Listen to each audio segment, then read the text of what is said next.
She is also the inclusion officer for Enoch Pratt Free Library and the Maryland State Library Resource Center. Y'all know I'm already getting excited because we're talking about libraries. And she's responsible for leading and overseeing their diversity, equity, and inclusion efforts. And she's here today to talk about the Pratt Free Market. Lou Bangura, it's a real pleasure to have you here. Thank you so much for joining us today. Oh, wait, you talking, but we can't hear you. You on mute? It's a pleasure to be here. I have to comment first on everything that you said. Thank you, sis. Yes, We I have love a to see a standard. Black woman speak with such conviction. That was powerful. Thank you. I have an obligation. It ain't too many of us that get behind these microphones. So what we ain't Yes. gonna do is use it inaccurate, use it erroneously. That cannot happen, because then it will mean that wonderful people like yourself won't come on, because this will be considered a space where truth does not live. So welcome to the show. I've been excited ever since I first heard about the Pratt Free Market. So folks who are learning about this for the first time, give us a sense as to what the innovative things you all are doing at the library system there, and how the Pratt Free Market was born.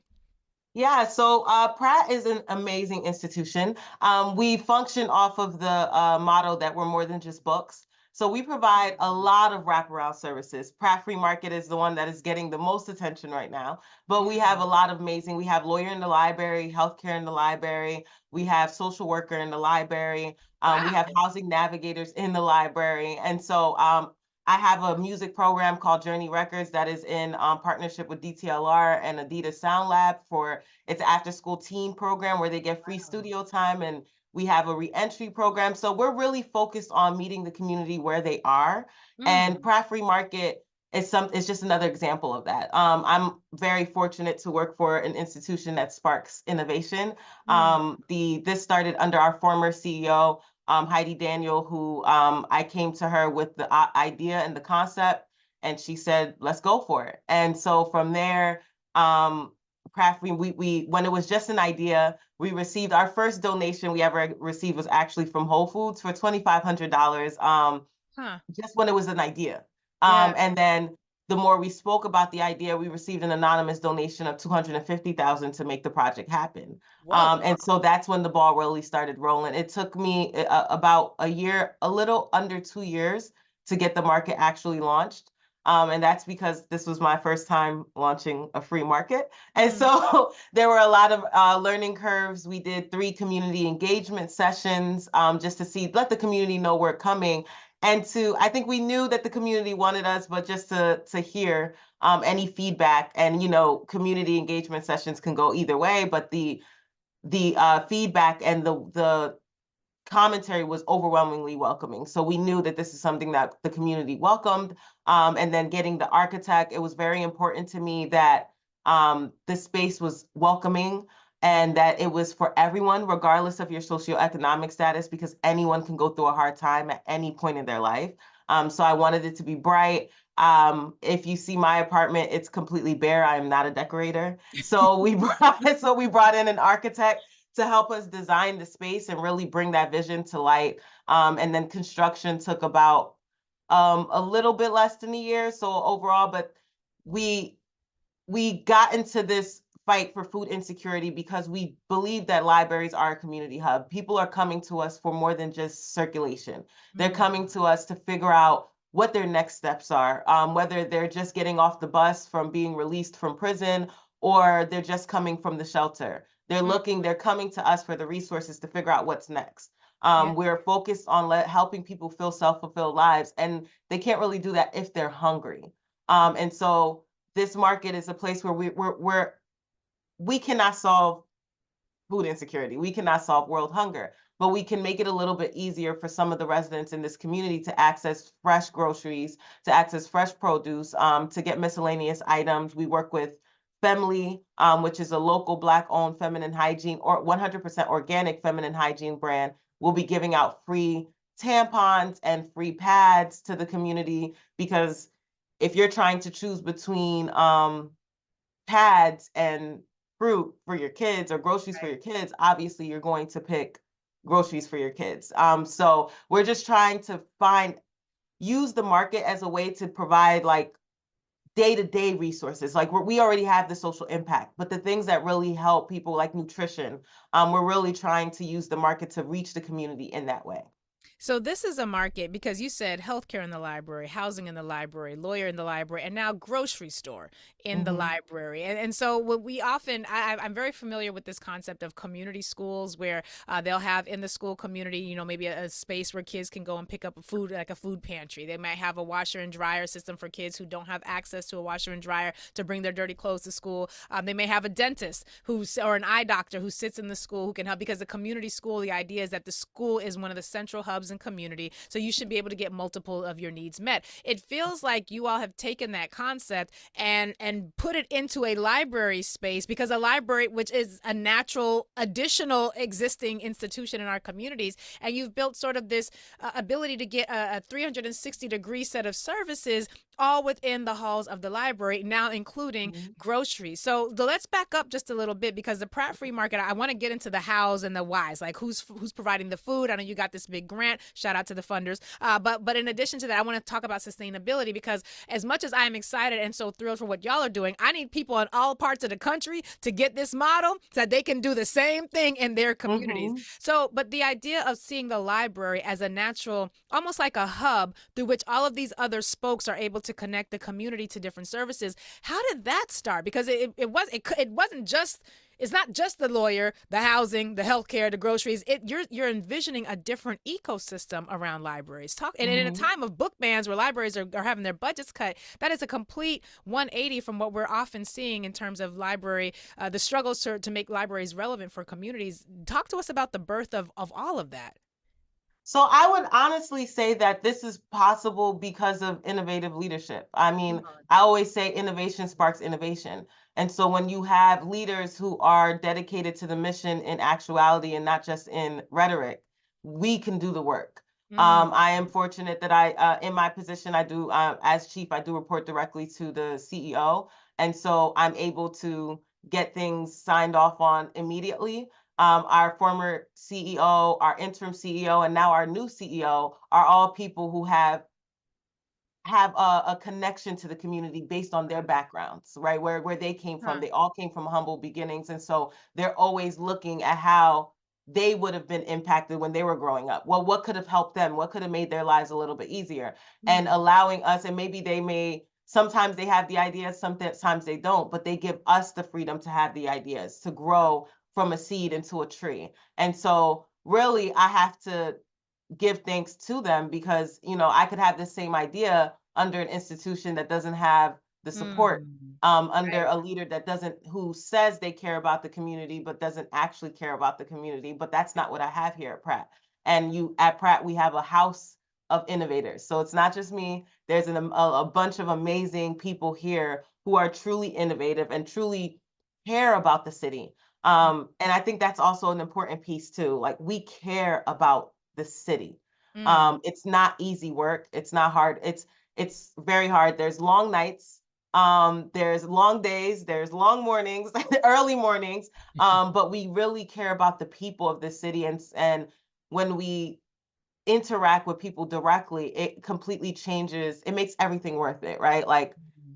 we spent all it's definitely stressful getting the market up and coming, but the first day we opened, or when we did food giveaways, we actually did food giveaways leading up to the market because I ambitiously thought I'd be able to open this market in 6 months, and I realized Come I on, realized vision. yeah, I realized rather quickly that would not be possible. Mm. And so in the interim, we did monthly giveaways with Maryland Food Bank, who is one of our biggest partners. We did monthly food giveaways.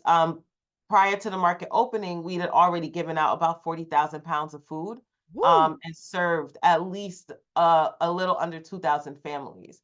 And so that was our way of letting the community know we're coming. We're not just talking, Right. because there was a long gap from the community engagement sessions to actually opening. We're actually coming here. And I think that welcome and that reception from the community makes like everything worth it. And so that's why I think we keep building upon our services because we keep seeing the community react to it. We keep seeing the Mm, impact. And I mm. feel like impact is addicting. Like, if you really care about the work, impact is addicting. And once I'm already thinking what's next. Like, the market just opened and I'm like, well, what's next? What can I Yeah, do next? What yeah. program can I develop next? Because I see the impact directly.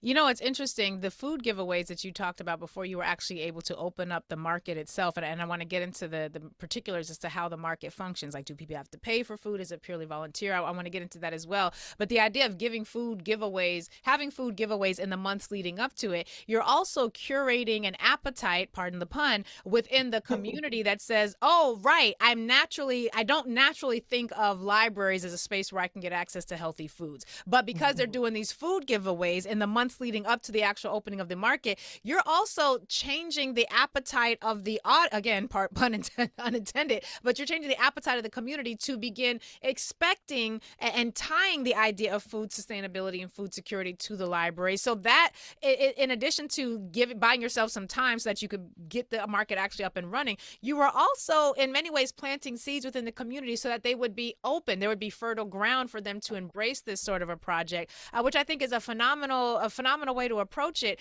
The particulars of the market itself. You've got the Maryland Food Bank, and I'd see that there's a number of partners here that you guys have been working with, and we want to shout them out as well. But talk to us about the mechanics. If I'm a resident in Baltimore and I'm in Highlandtown, the Highlandtown community of Baltimore, and this is at the Southeast Anchor Library branch on Eastern Avenue at Conklin Street, if I'm reading the reports correctly, how does the grocery store component of the library work? Do I have to pay for anything? Is it free as much as I want? Give us a sense as to whatever limitations and parameters exist for patrons of the store. Yeah, it's 100% free. It is for all Baltimore City residents. It's not just for the Highlandtown community. I Wow. always want to emphasize that. That's just where we had the space, the ability. Mm. That's the only library we have right now that we had the ability to break down, demolish, and build this space in the front. Wow. But it is for all Baltimore City residents. Everyone is welcome, regardless of what community that they live in. Mm. And it is 100% free. There is what makes us a little bit different from your average food pantry or food giveaway resource is that there is no income requirement. There is no ID being checked. Wow. You come in and you shop and you leave. We will have in the future kiosk where you can sign up for updates, but that's simply so we can tell you when we have programs, because we'll be doing food demonstrations. We'll be doing programs in Spanish, not translated into Spanish because it is a highly Hispanic community. We'll Yeah. be bringing in speakers. We'll be doing food insecurity workshops and food knowledge workshops and all of those things in the meeting room that is attached. So it's a space that is ideally for everyone, and everyone is welcome. We also Mm. have no age requirement for our volunteers. We are 95% volunteer ran. We do have a Wait, and coordinator. that's working? So far, it is so far. What? That's It is so far. amazing. We do have a coordinator, Jessica Russell, who is amazing. She is the one that is there every time the market is open, but we have volunteers who help and come with the day to day. I also have program assistants under my office who go and help Jess if there's not enough volunteers. But so far we've been going pretty great. The bulk of the help that's needed is actually stocking the market. We stock the market fresh every morning before it opens. And so that's the bulk of the help that we really need from the volunteers. But once the people are in, they're able to shop. Depending on the demand of the day, they're limited to 1 or 2 bags, which we provide them with bags, so you don't have to come with your bags. Wow. Our volunteers, we have no age limit for our volunteers. We would love to see some teens and some young adults, some tweens volunteering their time and giving back to their community. And so there are no restrictions at all to the Mm. market. All are Mm. when we say all are welcome, the question I get the most often is, what if someone pulls up in a Mercedes, or what if someone pulls up and they're in designer? And I'm like, anyone can have a hard time. That means That's right. absolutely nothing. That's right. Anyone We can. saw during the pandemic, people were in Exactly. lines miles long in very nice cars, had never not had food as, security before. But we see that most Americans, if you can't afford to come up with $400 in case of an emergency, we're all half a paycheck period away from being put into some circumstances where we would need to be able to access these resources. So I love that. Now this is an entity that is, I'm imagining, fully nonprofit. So if I'm listening and I'm a funder, or if I'm in the philanthropic community, or if I just want to,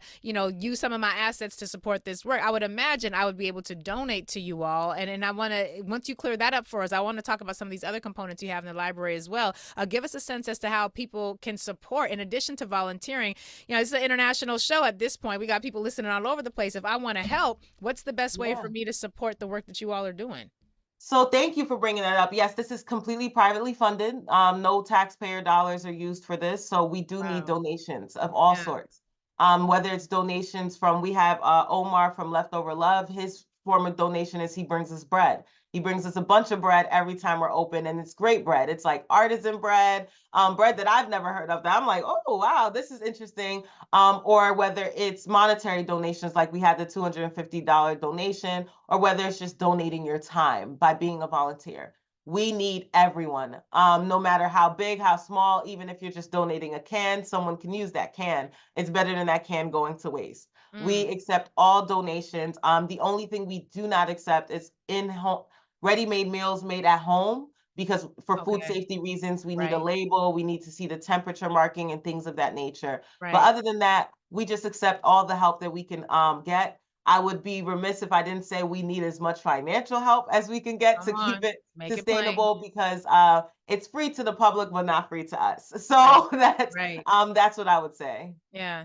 Now, in addition to Leftover Love, I see you also have the Black Butterfly Farm, the Moon Valley Farm, and Plantation Park Heights as other agencies that have supported this work. And so I want to branch out from the free market, the grocery store component. You mentioned a few other services that you all are providing at your library. Lawyer in the library, which I'm a huge fan of for obvious reasons. Housing help in the library. It feels as though, and again, I guess this does go back to the leadership that you mentioned. It feels as though you all are on the same page about using the existing institutions in our community to be a hub that can provide a variety of services. Give us a sense as to how those service offerings work. I would imagine this is not the biggest library in the state, so obviously you must be dealing with space constraints and timing constraints and staffing. How are you able to pull all of this together under a library budget? And I don't know what y'all's library budgets looks like, but I may have cut our libraries. We had a whole day of the week where the libraries were closed because of cuts to our library. Give us a sense as to what is happening at the civic level when it comes to the electoral politics that would allow for this sort of investment for all of these services to be tied to this institution. Yeah. Well, if we talk about at the political level, we are our politicians and our elected officials have been friends of the library.